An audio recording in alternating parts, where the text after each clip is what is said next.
Hey guys, it's Tim Gillette with the Tim Gillette Show, and we're back with another episode. Again, we're trying to do 100 in 30 days. That's a lot of people we're trying to interview.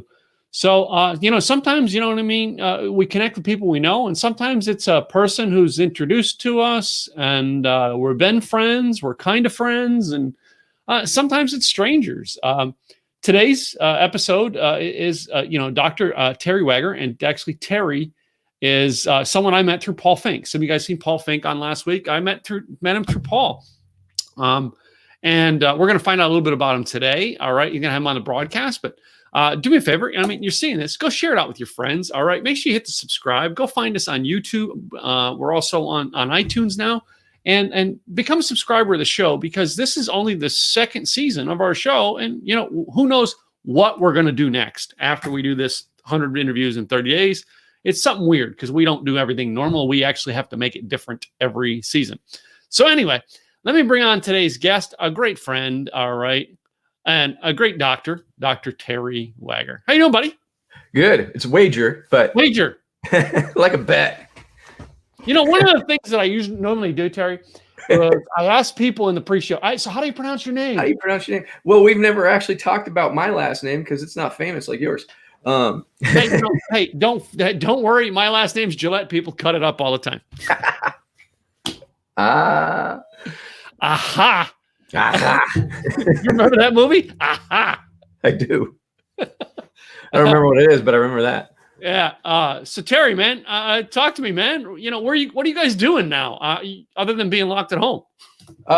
We're talking to a lot of people. We're doing a lot of Zoom calls, and we since the beginning of COVID, we started doing Facebook Lives because it's something we were dragging on, and we were always talking about doing it, but it was like, that's the time to do it. So we do those 10-10 every day on our Generator coaching page in Facebook.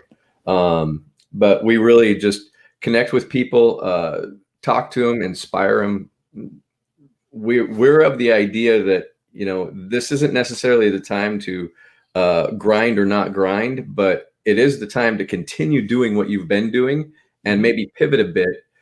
If you were doing all kinds of live stuff, we got to pivot because we can't do that the same way.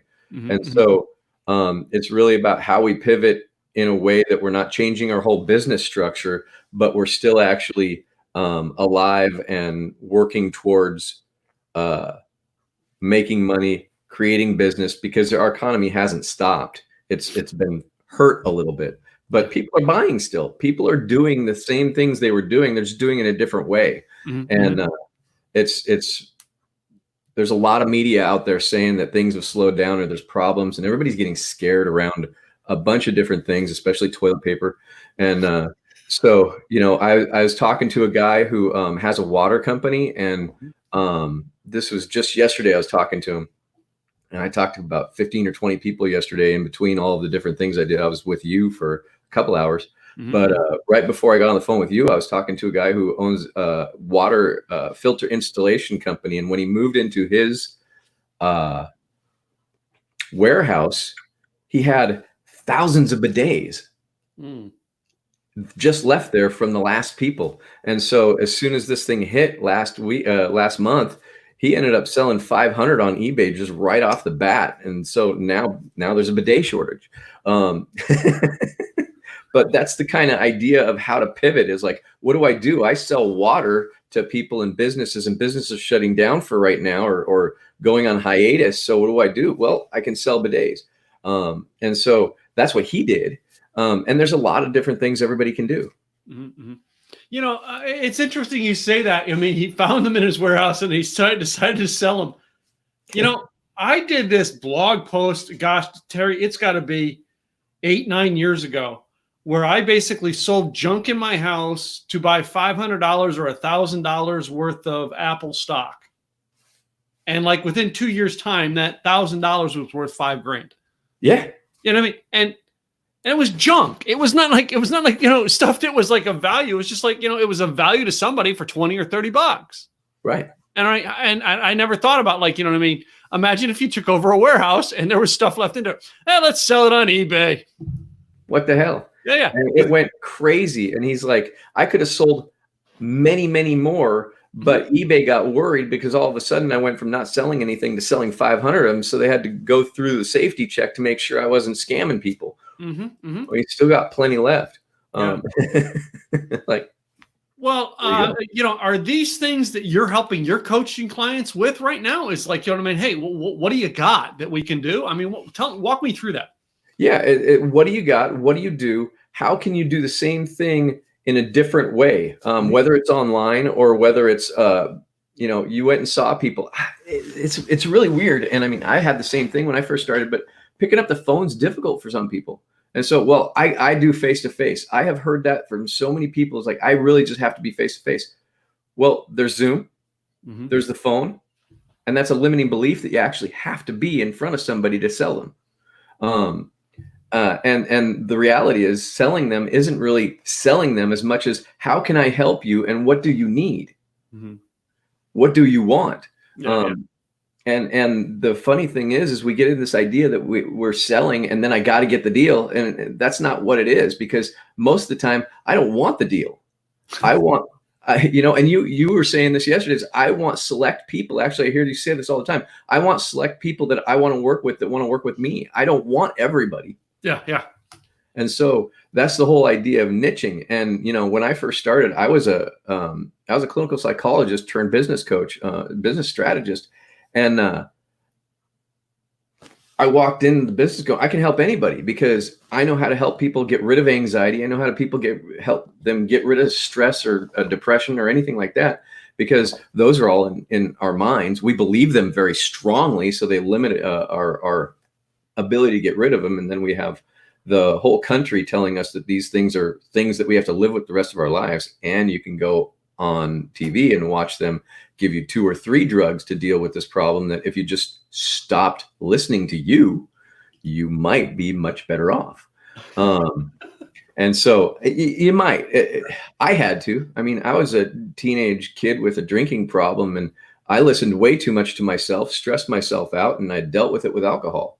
And I found that really other people do it different ways, but it's really that listening to ourselves that's causing the problem.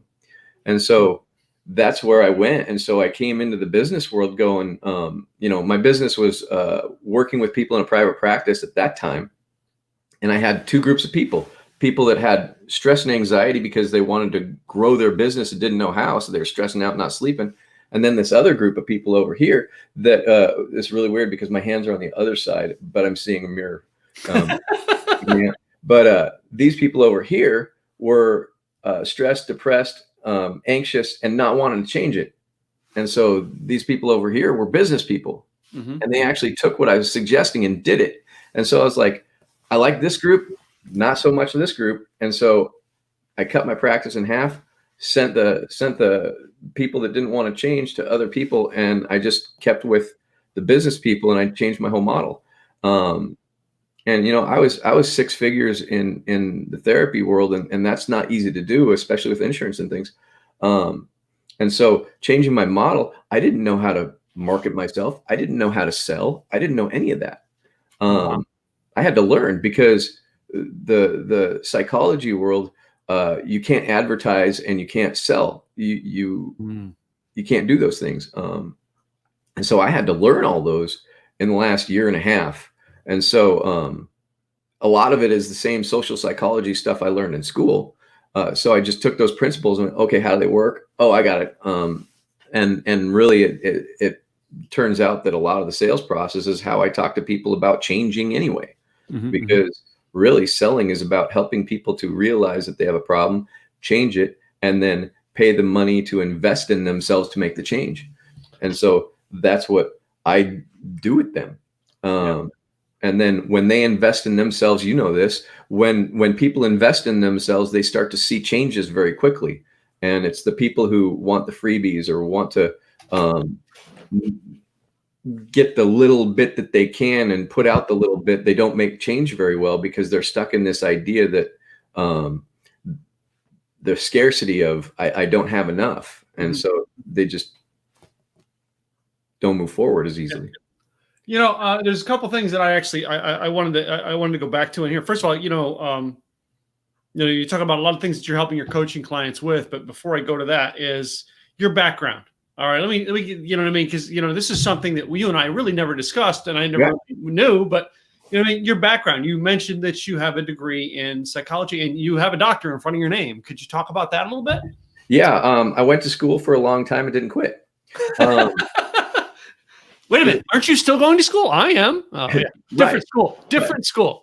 The degree program ended Yeah. quite a while ago, but I started out years and years ago.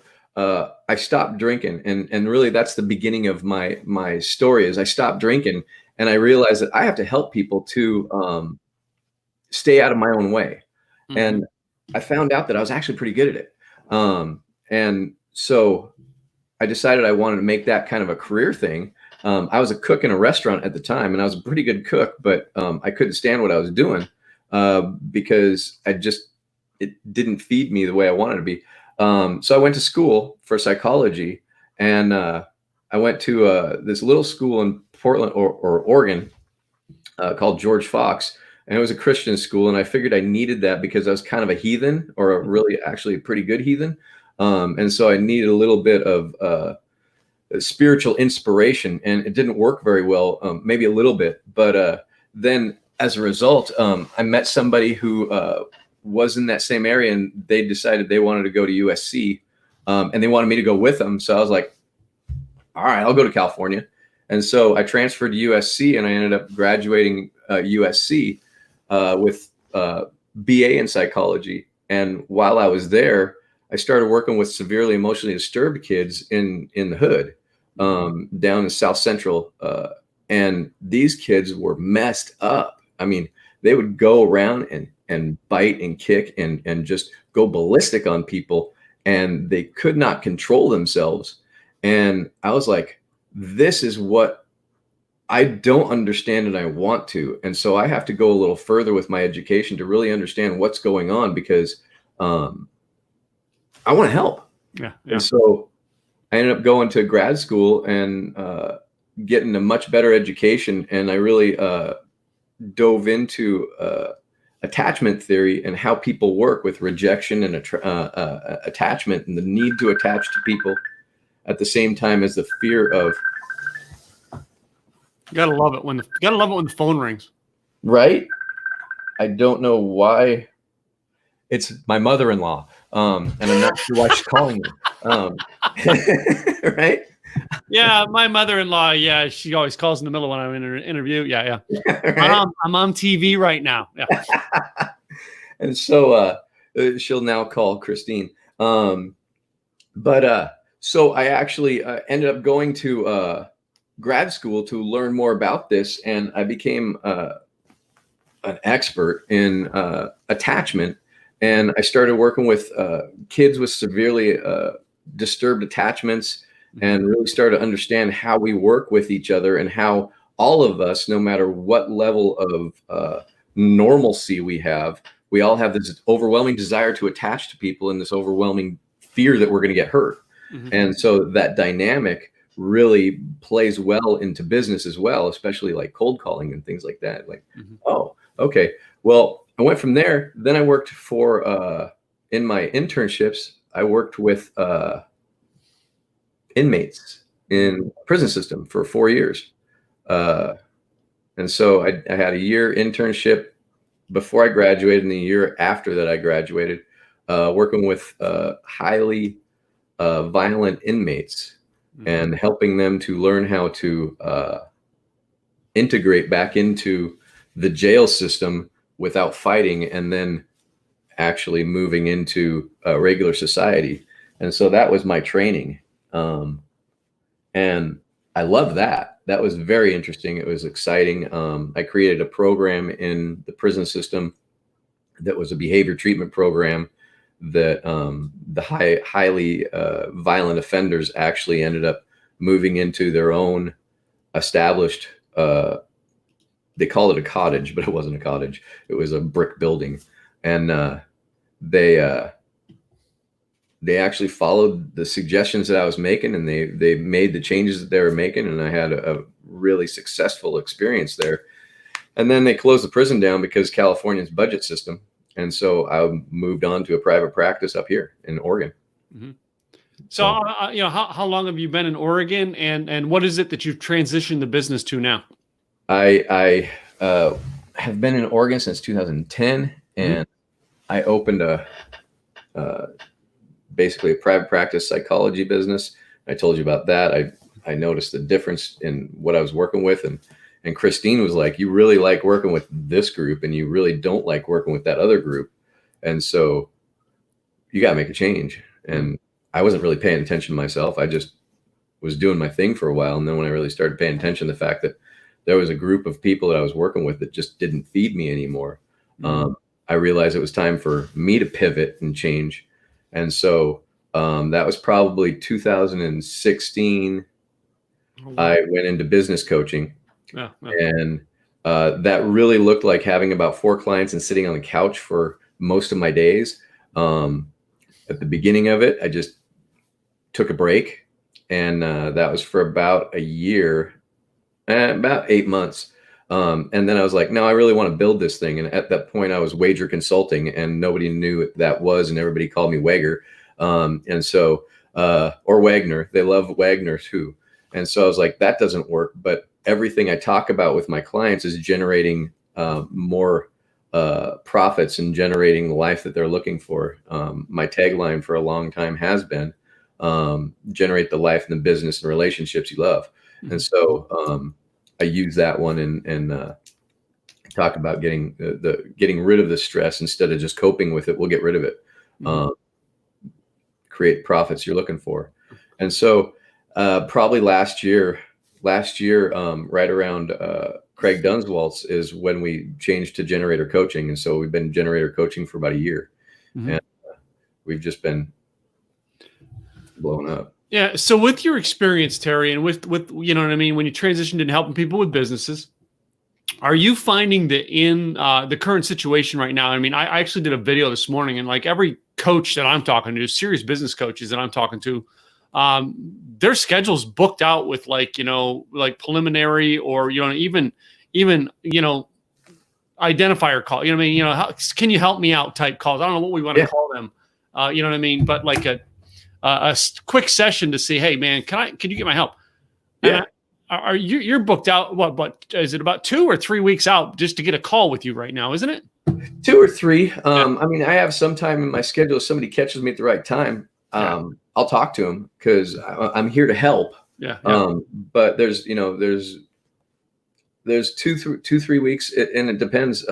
We're always busy, and I'm doing a lot of calling of. We also volunteer at our chamber because it's something very important to us is volunteering in our community. And so we're making calls to all kinds of people in the chamber just to see how they're doing with their business. Cause there's a lot of stores that aren't able to work, and there's a lot of stores that aren't able to, restaurants that don't have. And so how can we help you in this time? What can we do? And our chamber has put together a gift card program where we buy gift cards and get food from them or something like that, and help out any way we can. And a food bank program. We're doing a lot of stuff around our community as a chamber. But yeah, we're pretty busy. Yeah. Yeah. I mean, because I put that on my broadcast this morning. I mean, I've talked to a couple other coaches, and the same thing like that is, you want to, you know what I mean? You want to get on the phone, you know what I mean? With most of these coaches, the good ones, I said, you know what I mean? It's a week and a half. I mean, you go to their scheduling thing, and it's like a week and a half out, and like, crap. You know what I mean? I can't get on the phone with them today. They're booked. What the heck? We actually took our schedule or our scheduler off. Yeah. We took our scheduler off because it was getting a little ridiculous. And so we took our scheduler off, and we actually just have people email us right now, and we'll call them when we have a minute. But I mean, I'm working all day today, talking to different people and doing different things. And yesterday we were on the phone all day long. Yeah. Oh, yesterday was like, I mean, there was a guy who wanted to be on my show this morning, and he was trying to get like a one-on-one call with me to prep, and he couldn't. He's like, he's called me on Thursday. Hey, can we have a minute? I'm like, I've got like this 15-minute window on Friday that you can do. And he couldn't do it. And he's like, he wanted to do it this morning. I'm like, when I get up, I'm going to get up and set up your show and do it. That's the start of my day. I went to bed at 1 last night. And it's like most of the people like you and me, you'd think, well, oh yeah, who's going to hire a consultant or a coach right now? A lot of Most people. People are like, hell yeah, I need a consultant. How the hell? I can't think. How do I get through it? Right. And that's the big thing. And you know, this is, it's really helping people to pivot and know how to pivot and really get ready for what's next as we get out of this. And so there's all kinds of strategy that needs to happen for every business. And if the business people aren't actually paying attention to that, they're going to have a problem. Right now, Christine and I are writing a book, and it's called Quit Taking Your Own Bad Advice, how to stop overthinking and start keying into the brilliance of others or something like that. But really following the directions of the people who have been there before you. And so what we're really addressing is the fact that we listen to ourselves way too much. And for me, it's close to home because or a real big piece of my heart, because when I was working in the prison system, I was working with the severely emotionally disturbed and the psychotic populations that do listen to themselves. And I actually didn't see how, when I was a kid with my drinking issue, I wasn't much different. I just didn't think the voice was anybody besides me. You know, the only difference between the psychotics and us is that they don't recognize the voice. I recognize it. I just listen to it way too much. Do you remember the book? I'm pretty sure you read it too. What to Say When You Talk to Yourself. Remember that book? I don't know. Maybe. I think I read it in the early 90s. So, I mean, it's an old book, but still, it's like that. That reminded me of what you said, the name of your book. I was like, that's along that same line. So, I mean, really, what you described. I have one outline that I've just never done, and everybody complains about it. It's called You Don't Need a Life Coach, How to Fix Your Own Damn Life. But anyway, it's like... sounds like Larry Wingett. I'm trying not to copy Larry Wingett, but I can't write sarcastically. That's my problem. I'm in self-help mode, like, you know, that's the way I am. I think you're that way too. You're focused, and it's hard to go down the sarcastic route like Larry Wingett does. But he's got that corner of the market cornered. Yeah, I'm pretty good at it. And actually, he's one of the people I'm working with on this book. He's guiding me as I go. That's one of the first things I liked about him is my sarcasm is funny, but his is on point and funny. And so it's really just the right thing to say. And so I really love working with him. Brilliant person. And that's definitely, when people want to grow, they have to find the people that speak to them and also can help you speak to others. And that's what I really like about him. And that's what I really try to model for my clients, is really, where do you want to go and how can I help you get there? And I have to be doing what I'm telling them they got to do. Yeah. So, I mean, you know, you've taken your specialty, you're working now with the businesses, you know, you're working together also with your wife. All right. How do you guys like that as a couple building the business together? You know, 99% of the time we love it. And there's, you know, 1%, I'm going to say, that we get on each other and we have the little, wait, what were you saying? What were you saying? I thought you were meaning this, and getting the little tiff type of thing. But the real cool thing is the work that I learned is high level communication, where you shut up and listen to what they're saying and ask questions to understand where they're coming from. And the arguments that could be happening don't really exist in the same way, because we really try to be on the same page. But it's a blast. I mean, we spend most of our time together. And I mean, you've seen us at the different events that we've gone to. She's my best friend. Yeah. I love it. And I couldn't think of doing this business without her. I was working my private practice, and one of the biggest things that I noticed, I just felt so lonely, even with other colleagues. And I met with a lot of different colleagues, and I worked with a bunch of different people, but it wasn't the same as a partnership. And so I just, you know, it's extremely fun. You know what I mean? There's a lot of people who are, you know what I mean, probably listening in, and they are worried about doing something like that, working with their wife, especially at a time like this, like, oh my gosh, we're in the same business. Number one, our income falls. Okay. We're both screwed. Or Yeah. we're both in the same quarters because, like, we don't have a big house. Yeah. There's a ton of worries that come to them with working with their spouse. Right. How would you address being a business coach and being someone in psychology? How would you tell them to not worry about that? Stop worrying and start talking. Really, I mean, that easy, huh?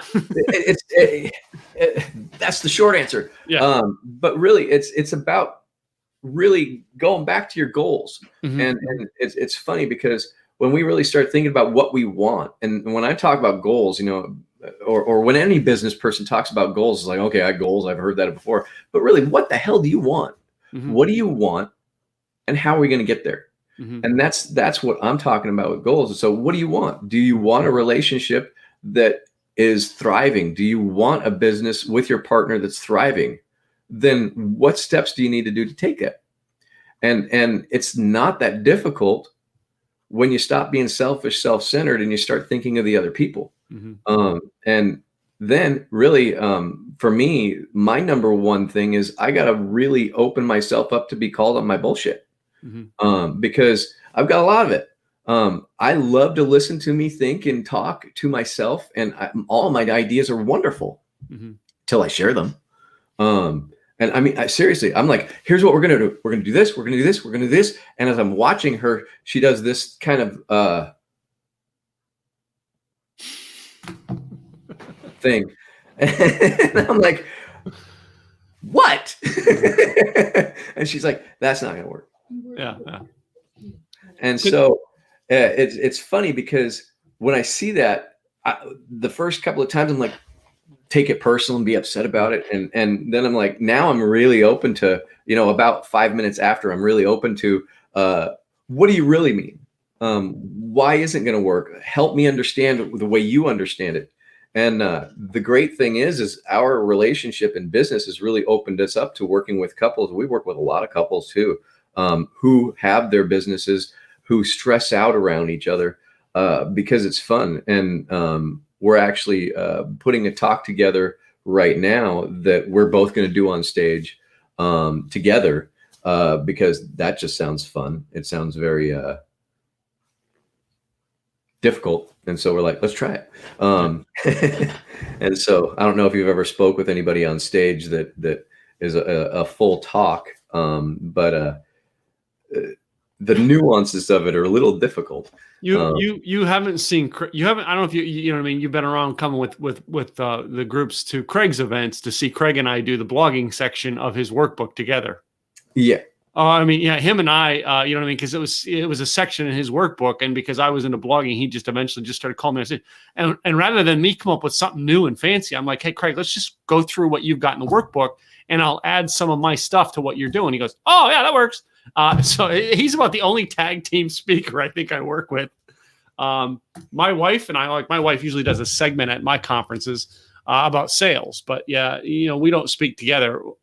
We get on stage sometimes and answer questions together. That's about it. So, yeah, it's super fun. We've been doing our Facebook lives together, and that's fun. And I mean, it really takes a little bit of getting out of your own head again and being natural in the moment.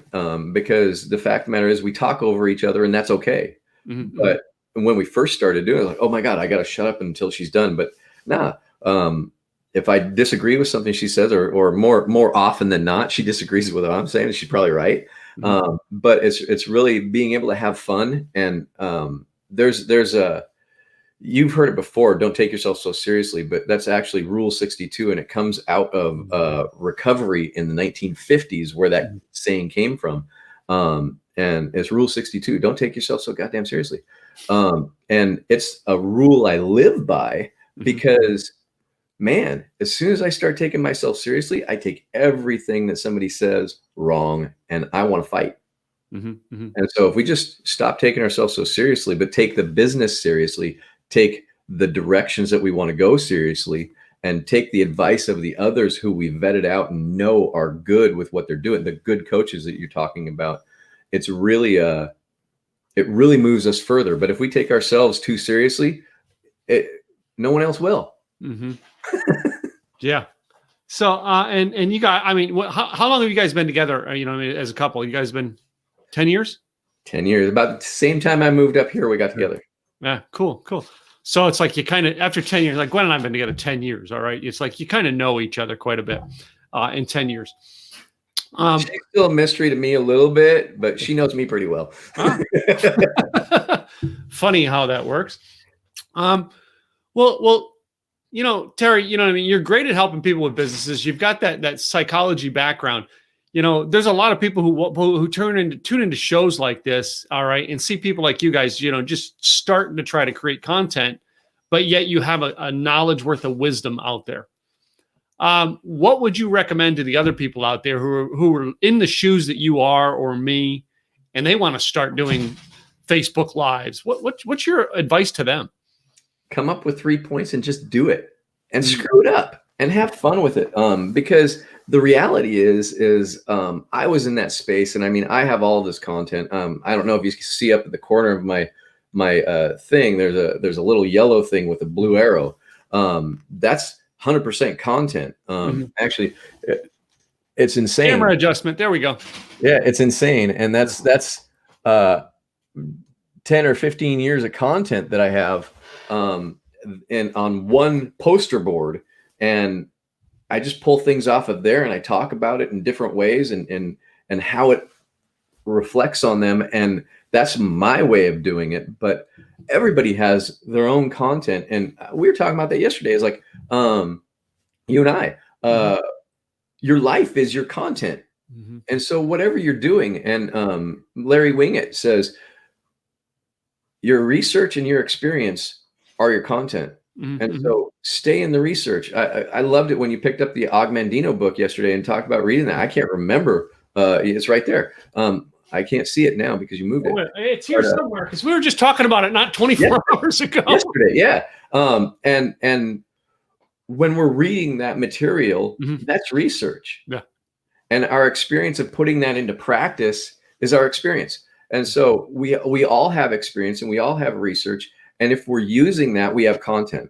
Mm-hmm. If we're sitting there watching TV, even TV can be research if you pay attention to a show close enough, because it's a lab of human interaction. And sometimes it's ridiculous, but sometimes it's actually right on. Mm-hmm. And so if we see things through the eyes of how can this move me forward, or how can this actually create a lesson for me, and then I share it with other people, then we're creating content all the time. And I mean, I when I first got into the speaking world and the seminar world, I was like, these people tell the same stories over and over. And I was sitting in my psychology office, bringing up a new story every time.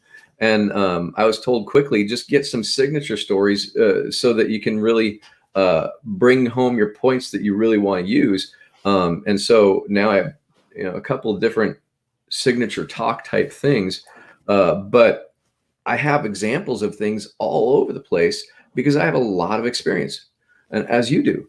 And as we talk about it among people, it just pops out.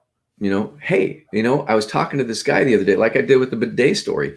I was just talking to this guy the other day. He's got bidets all over the place, bidets for days. And so the stories come out, but when you start really understanding how to take those points that you have, the 3 points of sales, or the 3 points of emotional resilience, or whatever it is you're talking about, then use those stories in the examples, and you have a talk. And so that's really how I suggest to start really using your content, is start really paying attention to your life. Pay attention to your life and how you can actually affect others. Because before we really think about it, we're like, I don't have any content. And I mean, I was even saying that. I got years and years of content, but I didn't understand what they were talking about. What they're really talking about is your experience and your research. And so that's your content. That's a simple, again, it's making, I have simple, easy market. It's making it simple, easy. So one of the things I always like to ask people when they come on my show, Terry, is, mentors that we've had. All right. Now, I know you work with a good mentor and coach, but, and we can talk about him, but also is there somebody that like, said something to you, maybe it was a one-liner or something that like sticks to your brain that motivates you every day Yes. of your life? Yes. And I didn't know you were going to ask me that, but I thought about that right before we started. Yeah. And is a guy named Sandy Beach, believe it or not. Okay. Okay. And he was a speaker in a recovery program. And I love that guy, and I love the spirituality of what he had to say and how down to earth it was.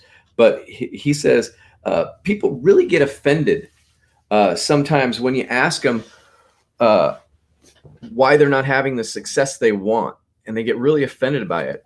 And he's like, one of the things you really got to realize is if you're not getting the outcomes you want, you're doing it wrong.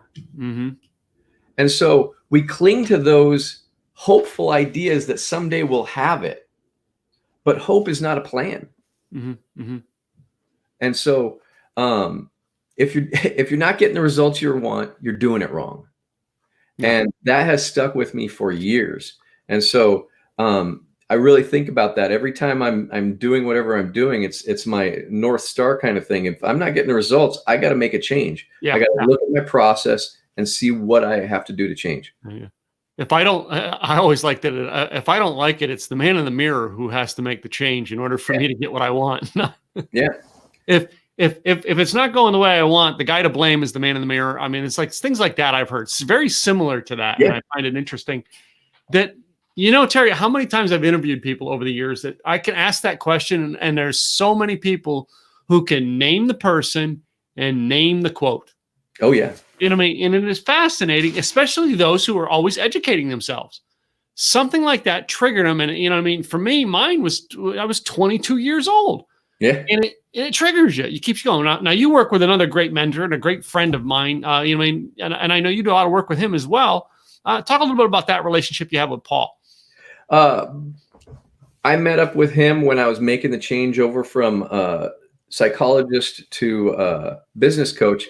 And I didn't know anything about selling, and I didn't know anything about marketing, and I didn't know anything about that world. I just knew I was good at helping people make changes. Mm-hmm. And he's like, that's great. That's not going to get you what you want, because you have a frame over here that's different than business. And so get people to change, that's good, but you have to actually get them interested in how you are different and how you can make them change. And so I listened to what he said, and I got in his program, and I followed him for a year, just doing everything he told me to do. And, about 3 months after I started working with him in July of 2018, I think, he's like, it's time to get on the stage. And I'm like, yeah. Well, I was planning to in a year or something, but and he's like, now. And so I did an event with him, Maverick Wealth Now, probably about a year and a half ago, and I sold a program. And that's where things really took off for me, is really understanding that the stage is a place where you can talk to many people at one time, and being able to affect change on a major level by talking one to many is really where you're going to start making the kind of difference that you want to make. Yeah. And so probably about, September of last year, he offered me a fulfillment coaching position. And so now I have my generator coaching, and I do fulfillment for him and work with his students as well. And it's just a great relationship. He's a great guy, and much love for him and how he really helped me and mentored me into really understanding the business world at a deeper level. I mean, I had a business, and now we had 3 at the beginning of COVID, but right now 2 are on hold. We have an Airbnb business that basically we don't have anybody in our Airbnb. There's still people can go and do Airbnb, and they can rent an Airbnb, but people are so afraid of moving and going outside of their shelter-in-place place that we had all of May booked, all of April booked, all of June booked, and now it's all empty. And so we're not sure exactly what's going to happen. We're kind of in the same boat as a lot of the Airbnbers, or maybe the same ocean, I should say, not necessarily the same boat. We got a different Yeah. boat. Our boat is better. But you know, and I'm a stage hypnotist. I got trained in stage hypnosis right about the time I met Paul too. And so I do stage hypnosis, but you can't really do that right now because those people are right next to each other too. Yeah. Um, Yeah. and so I have two lines of income that aren't doing anything right now. They're on hold. And so that's another thing that I learned from Paul that was really valuable is multiple streams of income, because you never know when one thing is going to not work anymore or is going to have a major hit. And so have a different stream of income, not a backup plan, but another thing that's working for you. And so we really learn that idea of multiple streams of income and how can you repurpose your content? How can you repurpose what you're doing in a different way? And my hypnosis is exactly that, because my hypnosis is really all about the study of the mind. And now I'm just doing it to have fun and entertain people. But it's the same stuff that I teach people in coaching too. How to listen to your mind, how to use your mind for something different. Yeah. So, you know, I mean, I just got two questions left for you. Number one is, you know, all the people listening, if you could give them one word of advice right now on how to get through what we're doing, what would you give them? Keep going. Mm-hmm. Don't necessarily feel like you have to put the pedal to metal and charge in a frenzy ahead, because that you're just going to run into a wall. I've done it. But the second thing is really be strategic, and that's, you know, intentional and strategic in what you do. And that's the biggest piece, because when you take the time to make a plan, and we call ourselves business strategists, and it's really because when you put a plan together and execute the plan and look at what's working and not working, you can actually make very great strides in no matter what you're doing. And it doesn't matter if you are a restaurant, or it doesn't matter if you're something that was a brick and mortar. There's ways to actually continue on, like the bidet guy, you know, and he's got water filtration systems that he's putting on eBay, and eBay's actually still a thing. I didn't even know that. Oh my God, they're still around. Yeah. Yeah. And so there's ways to do it, but you got to open your mind. And what happens for us in times of stress is we stop thinking, our IQ goes down, and we can't actually think through. And that's why we got to reach out and talk to other people and connect with other people. We have to rely on the brilliance of others, because we're going to have the same idea every time. So, and you know, the last thing I want to ask you is, you know, how can people get a hold of you? All right. Is there a way they can get a hold of you? The easiest way, fastest way, things like that they would reach out to you? Website, maybe? Yeah. Website right there, generatorcoaching.com. That's our website. And sometimes some people have to put www in front of it because, well, glitches in the system. But that's our coaching website. We do coaching and consulting for businesses. And you can go to Facebook and find us on Generator Coaching on Facebook. And so that's how you find us. Okay. You got like a book or something that you're giving away right now at this time to help people? I have on generatorcoaching.com, I have an ebook called Ditch My Stress. And then I also have 11 costly business mistakes. Both of those are downloadables. Go on there, check them out. They have the costly business mistakes has what the mistake is and some ideas on how to move forward yourself. And then if you want help with it, you can call us, or you can call Tim. Tim's a business coach too. He knows what he's doing. So yeah. And then Ditch My Stress is all about simple ways to de-stress. And one of the things I talk about with stress is a lot of times our stress comes from not doing the next right thing, or not doing the thing that's going to get you moving forward. So it talks about simple, easy ways to move forward to remove stress. And then, of course, the relax, take it easy, exercise kind of stuff that everybody says. And then, you know, there's something else I'm doing that's just special during this COVID time that I don't usually do, but 6 o'clock on Monday, Wednesday, and Friday, I do a guided meditation, which is basically just a hypnosis session on a Zoom room, and I have it at my Facebook page. It's on there all the time. We keep putting it up there for people to go to if they just want to check out and take 30 minutes out of their day to revitalize themselves and rejuvenate themselves. Go on our Facebook page and find that link, or message us and ask us for the link. We're on the Messenger, Facebook Messenger too. So just reach out and we'll get you in there, and we'll hypnotize you and help you to reduce some of that stress. Cool. So, all right. Well, as we close out our show, Terry, I have this game I like to play called This or That. You like playing games, don't you? Let's play the game. So it's only about 8 or 9 questions. I give you 2 choices. You pick which one works for you. Some of these are fun. Some may be closely related. And some of them may cause a war. I don't know. We'll see. I don't know where you live.